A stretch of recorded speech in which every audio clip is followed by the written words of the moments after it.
Bienvenidos a la jaula del noob. Prepárate, porque no podrás escapar.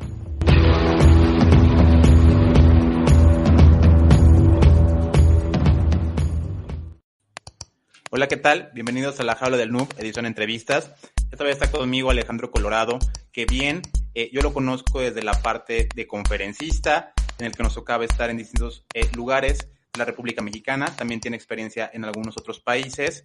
Él estaba como desarrollador y coordinador en la parte de OpenOffice. Posteriormente también lo conozco en la parte de criptomonedas.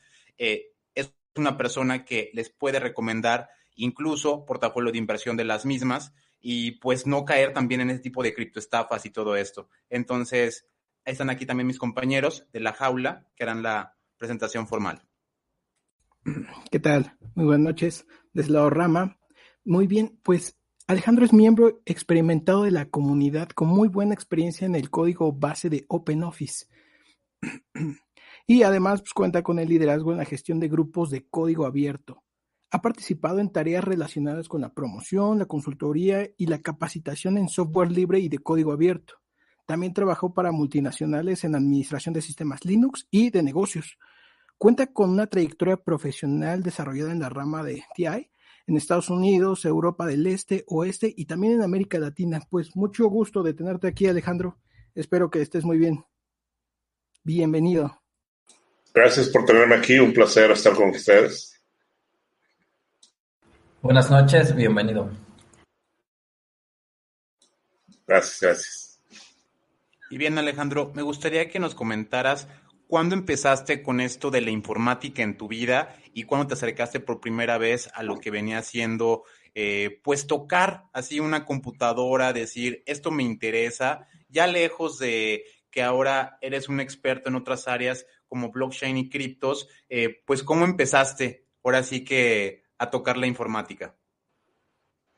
Claro, sí, bueno, ¿cómo se llama? Declarar mi edad también. ya llovió, como decimos aquí, de cuando empecé en la era de Ultraman y Doogie Howser, en donde veías en la televisión y veías, si fuiste suficientemente joven para ver la serie, y tenías a este chico en una Commodore 64 programando o blogueando en ese tiempo, no se le llamaba blogueo, pero sí, básicamente yo empecé por ahí de los años 80, del 86 quizás, aproximadamente, y bueno, empecé en la escuela en donde iba, hubo pues actividades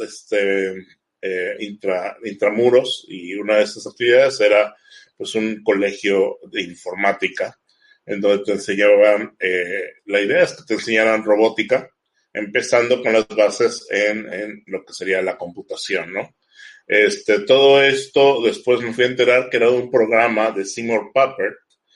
Seymour Papert es uno de los grandes educadores del MIT en los años 70, 60, y donde pues básicamente desarrolló este robot para que los niños pudieran físicamente pues dibujar sobre básicamente era como un tipo de plotter, pero en lugar de ser una impresora ploteadora, pues básicamente era un robotcito que iba y diseñaba formas geométricas dentro de un papel. Esto para darle una característica más física o la conexión más física de la lógica de los números y las matemáticas a la impresión en un papel, ¿no? Vía coordenadas.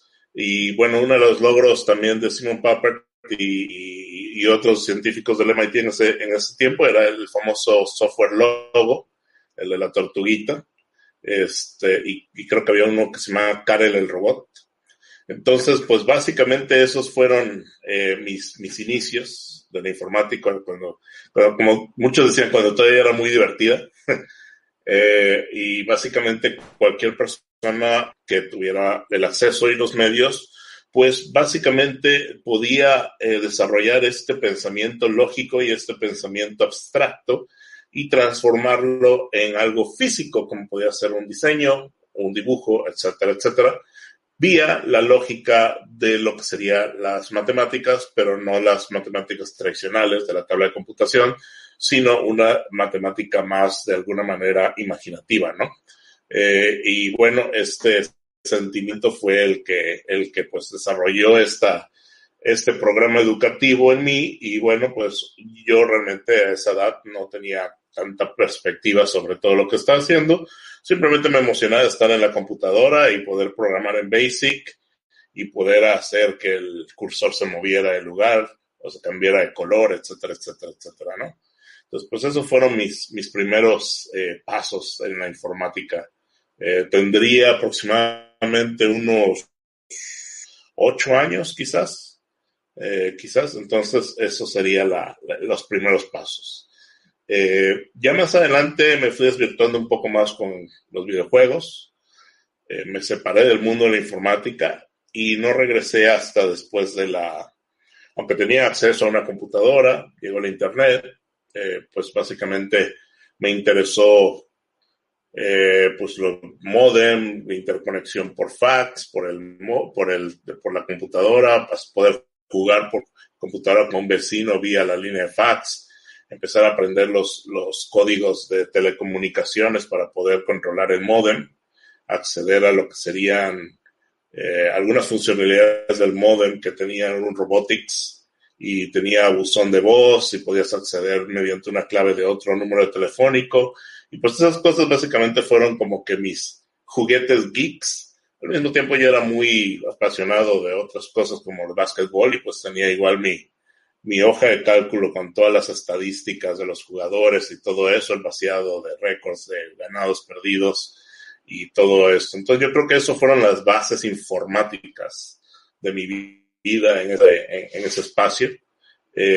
Y por el otro lado, lo que sería el geekeo en alta, o el nerdismo en alta, de que, bueno, me gustaba coleccionar revistas de informática, de videojuegos, me gustaba saber qué chip usaba, cuántos megahertz era el chip, cuántos colores podía reproducir en este caso el Mode 6, que era un chip exclusivo de Super Nintendo que tenía sobre el Sega Genesis. Entonces, todas esas partes de geekeo, de buscar información, pues eso también fueron desarrolladas en ese inicio, en esos niveles, ¿no? Y bueno, pues yo creo que eso contesta la pregunta. Sí, la verdad estuvo bastante nutrida la respuesta y está bien porque justo yo creo que comparando así a los especialistas que hemos escuchado, justo es esta parte que algo, ¿no? Desde pequeños tienen esta como motivación, esta creatividad, querer construir, querer seguir aprendiendo. Y justo yo creo que es una constante en la gente que justo estamos en estas ramas, ¿no? Con base a las metodologías que en ese momento viste, actualmente en esos grupos que tú administras de código abierto, bueno, esta gestión que realizas, ¿has aplicado alguna metodología de estas que tú con las que interactuaste hace algunos años? Bueno, hace ya años. Claro, bueno, realmente encontré y redescubrí toda esta parte porque estuve trabajando con el proyecto de One Laptop Per Child en el año 2011, 2010. Y ahí fue cuando tuve un poco más de conocimiento y perspectiva y me hizo reflexionar, este era el programa en donde yo inicié, en mi casa, entonces, o en mi ciudad. El punto es que pues eso fue lo que a mí me dio perspectiva. Pero como te digo, desde el punto de vista de metodologías, la metodología que aprendí fue realmente después de el college, o después de la universidad, donde realmente habían muchos lo que se llamaban GULs o grupos de usuarios Linux en diferentes partes de Estados Unidos. Yo estudié en Estados Unidos, estudié en Boston, entonces el LUG, que te lo puedo decir, el LUG.org, es el Linux User Group que se reúnen en el MIT. Entonces ahí fueron mis primeros idas al MIT y conocer a los maestros y conocer los proyectos y conocer todo la parte dura de Linux. Y ahí fue cuando yo usualmente tenía una perspectiva sobre mí de que era la persona que sabía más, que era la persona que tecnológicamente era el más inteligente del grupo, y ahí pues me dio un shock de humildad, en donde estaba completamente perdido, no sabía nada, y bueno, pero tuvo la reacción de estoy como que en un océano azul, ¿no? O sea, es como que todo esto que no conocía es un nuevo mundo, y pues muchas ganas de explorarlo hasta el fin, hasta donde pueda llegar. Y creo que esa es otra habilidad que de alguna manera pues creo que me reconozco que tengo, y es que cuando me gusta algo siempre me gusta como le decimos, clavarme, ¿no? O llegar hasta los últimos niveles que se pueda, porque lo he visto repetirse en varias ocasiones, también en la parte de blockchain y Bitcoin. Después quizás podemos platicar un poquito más de cómo pasó eso, pero sí, efectivamente, es el estar en lo que podemos llamar el centro tecnológico del planeta, en el MIT, y el poder hablar con gente que desarrollaba proyectos para la Armada, para la Fuerza Aérea, y bueno, pues básicamente desarrollando lo que serían supercómputo, y haciendo lo que serían los clusters Beaufort con Linux. Pues básicamente fue algo así como que wow, qué increíble, ¿no? Esto es lo mío.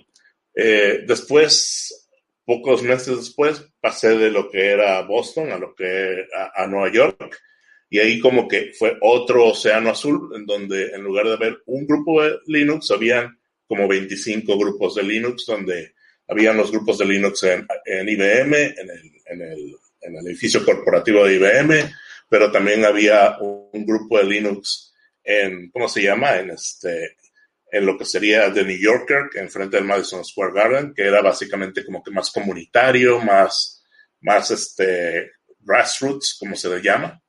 Y había grupos también de software privativo, de Flash, de desarrollo en Flash, Dreamweaver y cosas así. Pero esa variedad de que en diferentes puntos de la ciudad podías todos los días ir a un nuevo grupo donde hablaban de algo completamente nuevo, pues eso fue también como que se volvió un Disneylandia en Nueva York, ¿no? En donde cada borough, cada esquina o contraesquina, pues era todo una fuente de apreciación de una nueva tecnología.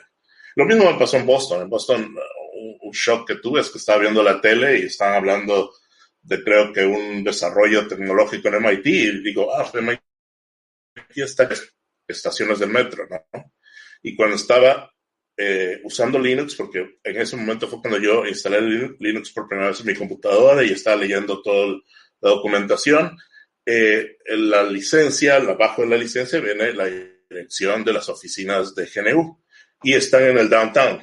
Entonces yo estaba viviendo a 10 minutos del downtown. Entonces eso también fue como que esos momentos de alto nivel de geekeo, donde dices, pero si Richard Stallman es tu vecino, ¿no? O sea, nada más ve y tócale la puerta y puedes hablar con él, ¿no? Y tú lo tenías como que un dios o una gente mítica, y de repente te das cuenta que el dude vive en el edificio de al lado, ¿no? Entonces, eso también fue algo muy interesante, que realmente como que me enganchó a todo el mundo de software libre, que en decir, bueno, de aquí soy, ¿no? Y realmente es lo que a mí, pues, de alguna manera me afianzó con el mundo del open source y del software libre como tal, ¿no? Una pregunta, de los proyectos en los que has participado de software libre, ¿cuáles crees que son los más importantes? ¿Y cuáles están en uso actualmente todavía? Bueno, también vemos que el software libre no te limita en nada. Cada pequeño, y eso es una de las cosas que el Linuxero aprende, ¿no? Cada pequeño software, detrás de cada software es una comunidad que te quiere. O sea, que te dice, hey, ven y vemos nuestro código, revísalo, danos feedback, cómo podemos mejorar, etcétera, etcétera, etcétera. Entonces, el tener un software libre para una persona que entendió esa parte, pues básicamente se transforma en posibilidades. Puedo yo especializarme en GNOME, o puedo especializarme en KDE, o puedo especializarme en OpenOffice o en Mozilla, o puedo especializarme en el comando ls del toolkit de GNU. O sea, las dimensiones pueden variar, o puedo hacer las tres si quiero, si me da el tiempo, ¿no? Entonces, las posibilidades son infinitas, las combinaciones son infinitas, al final, código es código. Y yo de alguna manera, pues ahí también empecé a aprender, pues obviamente ya los lenguajes core, lo que sería C, GCC, compilar software, LD, Emacs, Vim, VI, todo el toolkit Unix de Linux y las diferentes distribuciones, que es algo que también dejé muy rápido. Afortunadamente, yo quiero decir, porque creo que mucho de la comunidad en México sí fue como que varios pasos atrás de la comunidad estadounidense en cuanto a tecnología. Y una de las cosas que me imperaba mucho era el distro hopping, que es algo que no, o sea, nunca me gustó demasiado, porque decías, bueno, al final nada más estás cambiando de distribución, pero el software es el mismo, el código es el mismo, ¿no? Entonces, en lugar de estar, entiendo que el hardware es importante, pero en lugar de estar viendo qué hardware te funciona mejor dedica ese tiempo a conocer a los desarrolladores que están haciendo cosas y que están cambiando el mundo de alguna manera. Siento que es un poco más trascendente, y ve qué hacen y trata de apoyar, ¿no?, al movimiento, ¿no? Entonces, bueno, esa es mi crítica y criterio de esa situación. Pero fuera de ese punto, pues sí, yo creo que contestando la pregunta, pues a los niveles por su longevidad es OpenOffice. ¿Por qué? Porque, bueno, para empezar, era un software maduro. Recuerda, bueno, para la gente que no conoce OpenOffice es un proyecto open source derivado de un software que se llamaba StarOffice, un toolkit completo, de alguna manera, para Unix, o sea, Solaris, los demás Unix, que tenía su suite ofimática, pero aparte tenía escritorio, tenía explorador, tenía editor HTML, tenía navegador.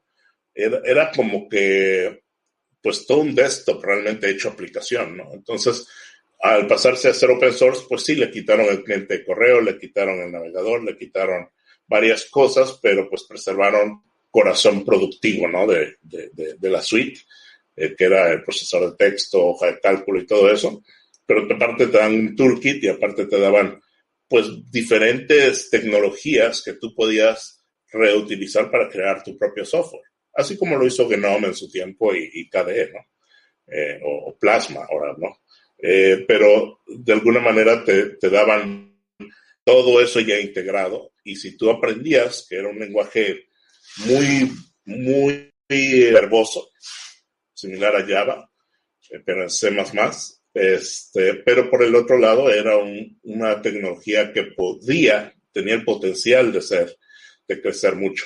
Lamentablemente no fue así, pero el software como tal de OpenOffice pues siempre tuvo el aprecio. Ahorita ya pues LibreOffice surgió, yo te hablo décadas antes que surgiera LibreOffice, pero de alguna manera la comunidad también era muy grande, diversa, se quería especializar en diferentes áreas que estaban interesantes, como la parte de negocios, la parte de educación, la parte de mejora del user experience o del UX.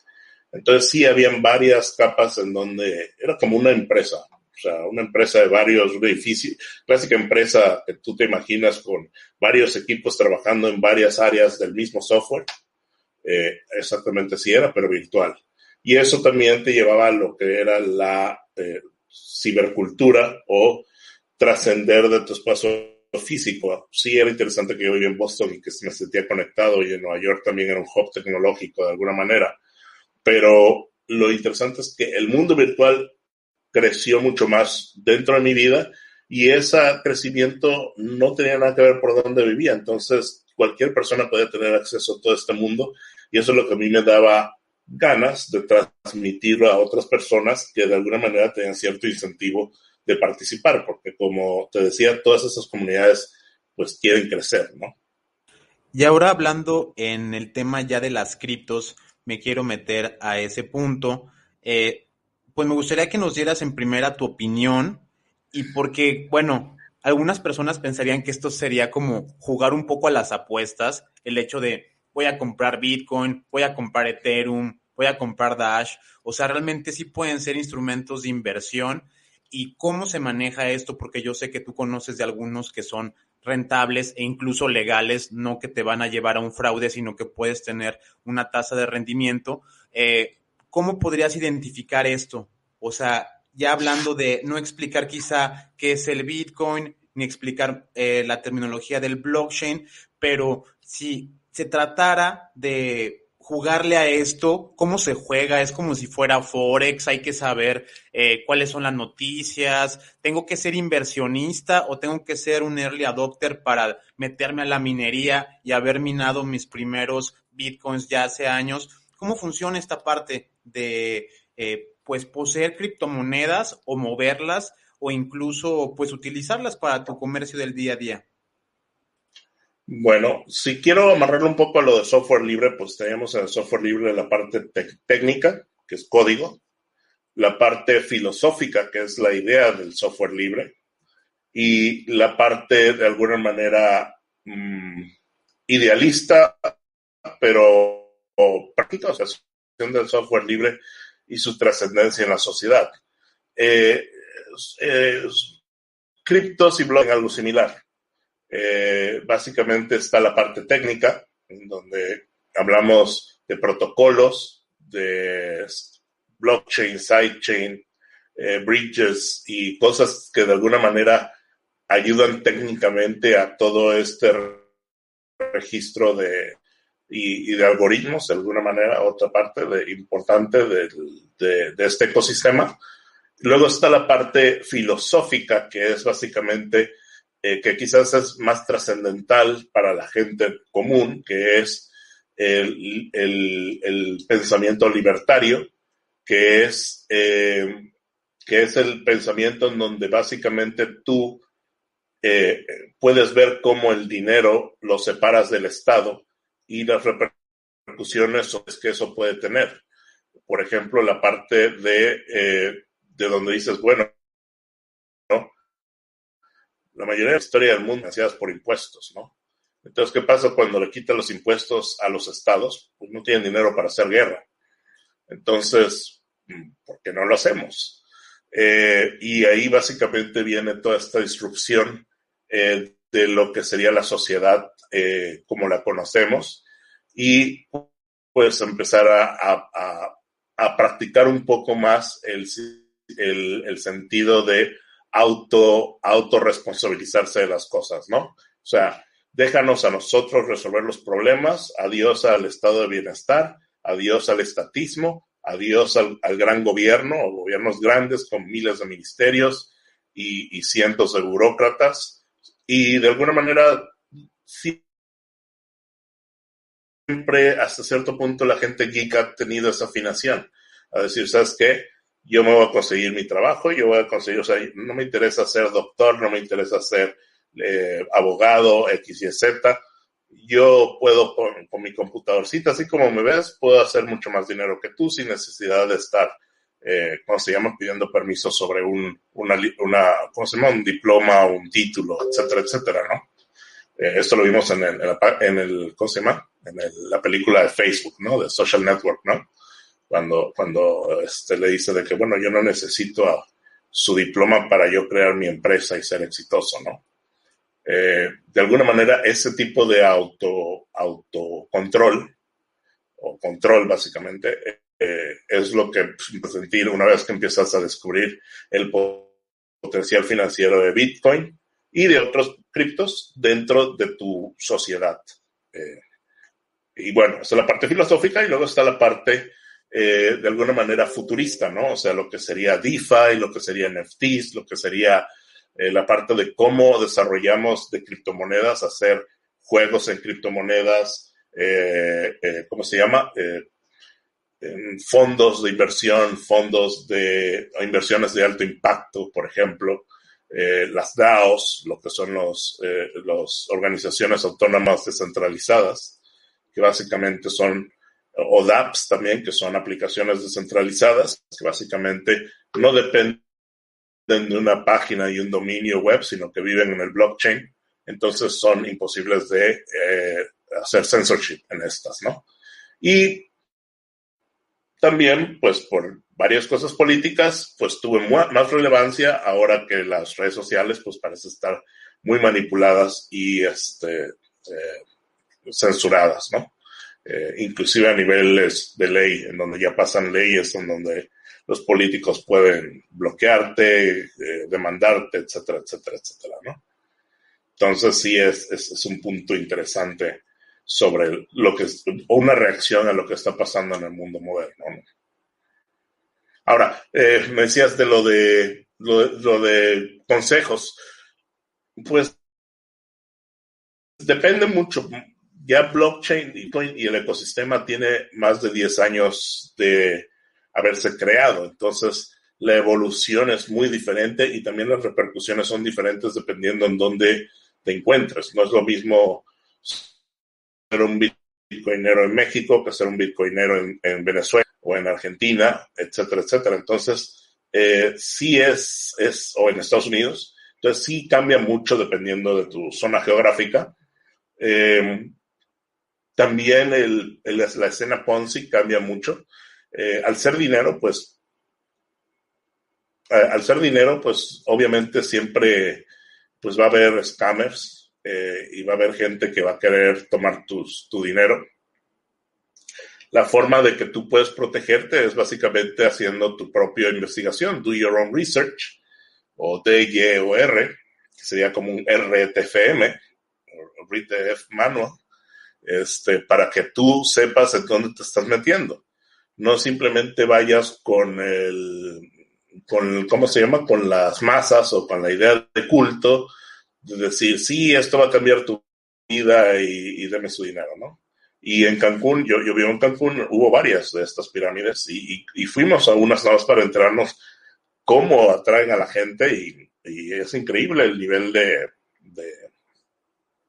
lavado de cerebro, pero que esto no depende de blockchain. Esto es básicamente la persona que se dedica a hacer estas pláticas, los hace de Herbalife, los hace de Tupperware, los hace de todo. O sea, blockchain nada más es el sabor de la semana, es el mismo speech.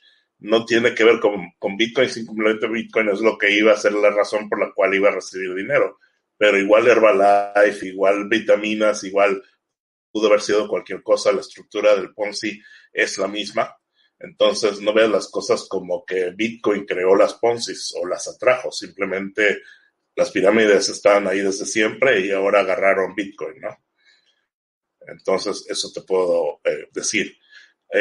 Sobre lo de minería, es parte del do your own research, no todas las monedas usan mineros, están las que usan masternodes o masternodos, están las que participan en la red de diferentes formas, teniendo saldos o proof of stake, en la red y puedes votar sobre las diferentes decisiones que se va a hacer a nivel de blockchain o a nivel de software. Hay dApps que te dan, por ejemplo, o juegos que te dan tokens de gobernanza donde estos tokens pues te ayudan a decidir el futuro del juego, ¿no? Ok, la verdad es que está muy interesante. La verdad es, ya cuando lo escuchas, quizá para quien nos está escuchando, si es quizá un poco complejo tratar de construirse la idea acerca de lo que te estás refiriendo, pero pues básicamente es como de un proyecto tan bueno, hay gente que le está sacando este provecho, ¿no? Está sangrando a otras personas, pues con ideas que pues como lo comentabas, ¿no? Puedes venir con la idea de te voy a vender Avon y si te unes a mi campaña de promoción de Avon y me das ahorita 10,000 pesos, se te van a multiplicar, ¿no? Sí, la verdad es que como lo comentas, algo tan bueno como la misma sociedad puede convertirlo o puede transformarlo en algo que pues prácticamente es otra pequeña minita de oro. ¿Vas a comentar algo, Sherlock? Sí, nada más que pues también muchas veces es por el desconocimiento de las personas, ¿no? Como relativamente es algo nuevo, pues es también de ahí donde se están aprovechando los scammers para hacer este tipo de operaciones. Algo que lo veo similar es a Linux, o sea, porque realmente no es nuevo, tiene la misma edad que Android, si te lo pongo en fechas. O sea, cuando salió Android en el 2009 salió Bitcoin.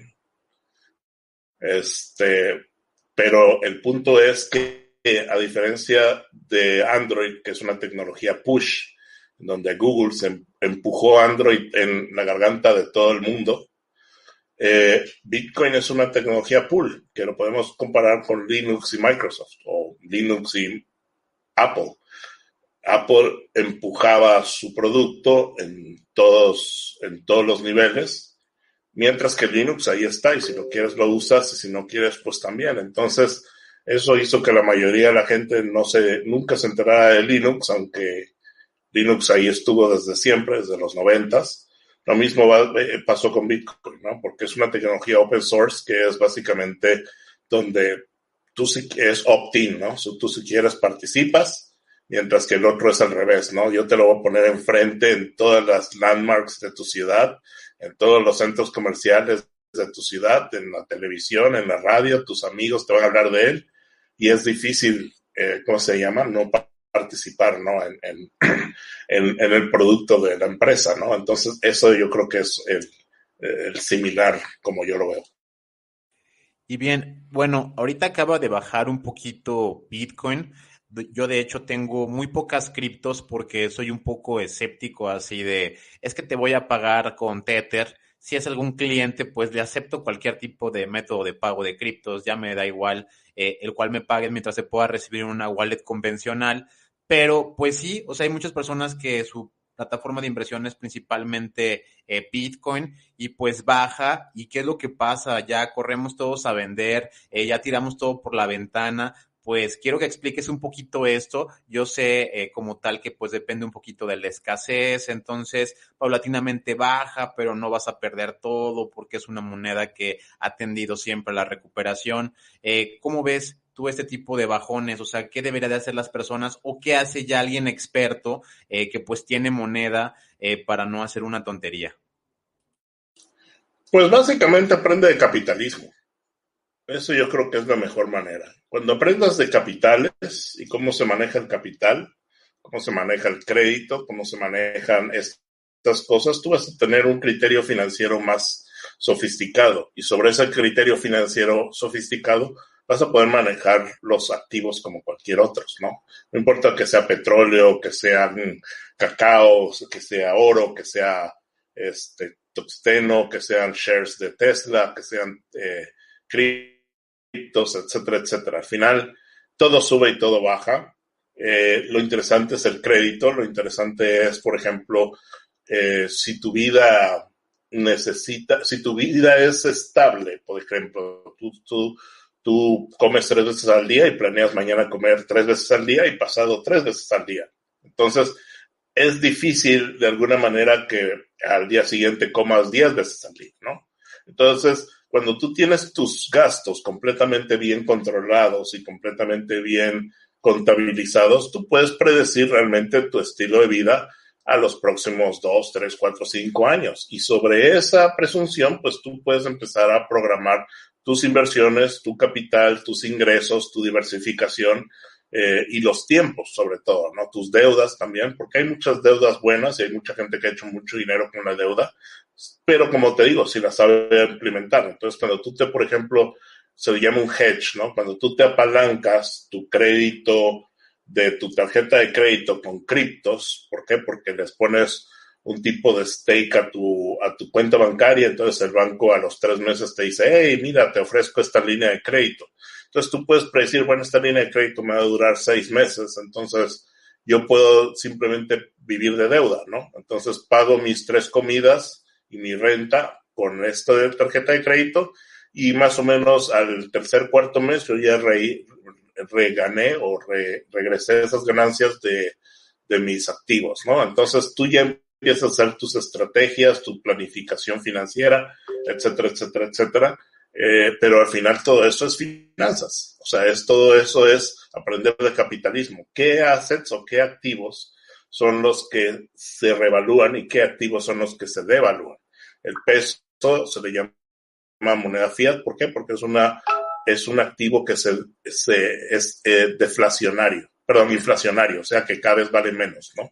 Entonces tú ya tienes esa perspectiva y dices, bueno, pues si esto se va a devaluar, pues ¿para qué lo toco, no? Esto nada más lo voy a usar como utilería para transmitir valor en México, por ejemplo, ¿no?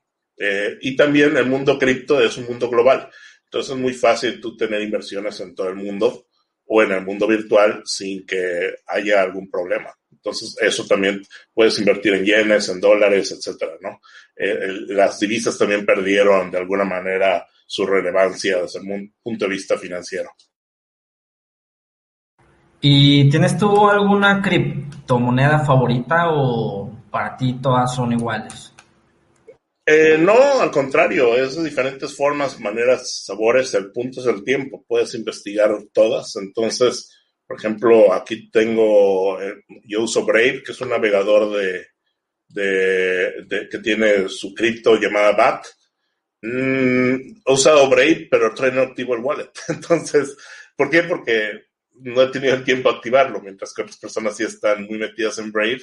Y bueno, bien por ellas, ¿no? Pero otras están metidas en Decentraland o en el juego de comprar propiedades dentro de un juego virtual y se revalúa. Y un amigo me dijo de que él tiene 2 años jugando un juego que se llama Splinterland. En febrero me dijo que sus tarjetitas, es como un Magic, pero virtual, sus tarjetitas valían $3,000. Me dijo en febrero emocionado, y ahora me dice emocionado que ahora sus tarjetitas valen $25,000 porque se fue al cielo el valor de las tarjetas porque fueron pasadas a NFTs, que es otra actividad interesante dentro del ecosistema de criptos. Entonces, sí, son varias cosas que están pasando al mismo tiempo. No puedes saber todo de todo. Puedes escoger las que te gustan. Usualmente las escoges en parte por la comunidad, en parte porque pasan tus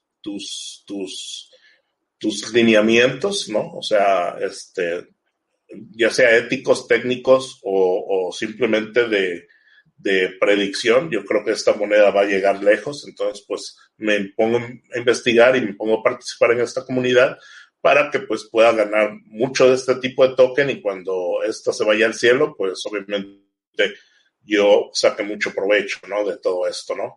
Y eso ha pasado con muchas, con Solana, por ejemplo, ahorita, o sea, las puedes ver en el CoinMarketCap, que es una página donde te lista las top monedas de criptos, y ahí puedes ver cuáles simplemente desaparecieron, unas se dispararon y otras se han mantenido. De hecho, actualmente, antes de entrar a esta reunión, estaba en un space de Twitter de la comunidad de Bitcoin Cash Argentina, y pues hablaba un poco sobre los problemas de Bitcoin de ahora, porque, bueno, Bitcoin tiene Lightning Network, y Lightning Network introduce algunas cosas que rompen con estos límites que yo te había dicho, parámetros que alguien, pues, hubiera valorado, ¿no? O sea, el valor de la descentralización.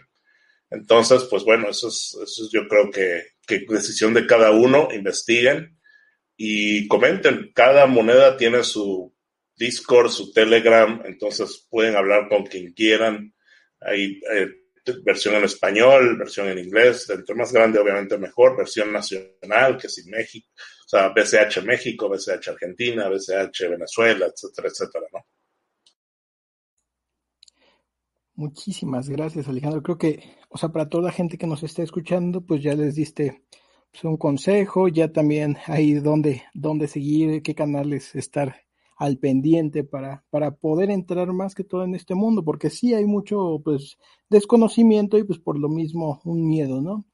Entonces, pues, muchas gracias por los consejos y también muchas gracias por toda esta charla del día de hoy. La verdad es que toda la información que nos has dado ha sido muy interesante. Y bueno, pues qué mejor manera de haberlo dicho que como lo hiciste. Muchas gracias. Hasta luego, muchas gracias. Hasta luego, muchas gracias. Bye. Bien, Alejandro, pues muchas gracias por la colaboración. Y bien, esto fue La Jaula del Noob. Gracias por habernos acompañado. No te pierdas el próximo episodio. Recuerda darle like, suscribirte y compartir. Esto fue La Jaula del Noob. Sale mucho fake, que solo es un lamer y quiere joder, y no va a poder, no sabe con quién, se vino a meter.